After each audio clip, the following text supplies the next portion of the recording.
कैसे हैं आप सब लोग। तो आज मैं बनाने जा रही हूँ भुगल चावल। सिंधी हम लोग ये भुगल चावल बहुत पसंद करते हैं, तो बनाते हैं साथ में। चलिए आइए। मैं यहाँ गैस ऑन कर रही हूँ और साथ साथ इसमें मैं नॉर्मल ऑयल डाल रही हूँ। ऑयल हमें ज़्यादा नहीं डालना है, थोड़ा ही डालना है ऑयल।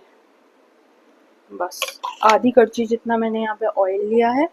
अब इसमें मैं ये खड़े मसाले डाल दूँगी और थोड़ा सा जीरा डाल दूँगी।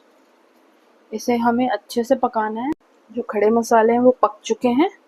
अब मैं यहाँ पे ये स्लाइस वाला अनियन डाल रही हूँ। इसे हमें डार्कर ब्राउन करना है, ये कलर रखना है हमें इसका पुलाव का जो प्याज होगा। मैं यहाँ पे 2 कटोरी जितना पानी ले रही हूँ और मैं इसमें डाल दूँगी वो पानी और इसे अच्छे से घुमा लेंगे। अब मैं इसी टाइम पे यहाँ पे नमक आप टेस्ट के अकॉर्डिंग डाल सकते हैं और मिर्ची भी टेस्ट के अकॉर्डिंग डाल सकते हैं। मैं यहाँ पर आधा छोटा चम्मच गरम मसाले का डाल रही हूँ। बॉईल आना स्टार्ट हो गया है। अब मैं इसी टाइम पर गैस को सिम करके यहाँ पे चावल डाल रही हूँ।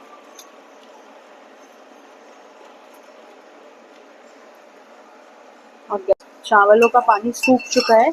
अब मैं इस टाइम पे इसको सिम कर दूंगी। अब ये सिम पर ही पकेंगे ये चावल। ये देखिए पानी बिल्कुल सूख गया है और नीचे तला भी लग गया है। भुगल चावल में तरा लगना मीन्स नीचे जब चावल हल्का सा जल जाता है उसी का ही फ्लेवर भुगल चावल में आता है। ये बहुत ही नोटिस करने वाली बात है।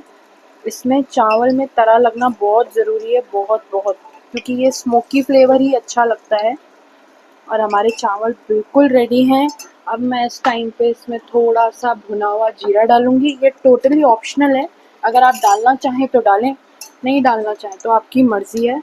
मुझे थोड़ा सा जीरे का स्मोकी फ्लेवर, भुना जीरे का अच्छा लगता है, तो मैं थोड़ा सा डालूंगी इसमें। हम इसे घुमा देंगे अच्छे से।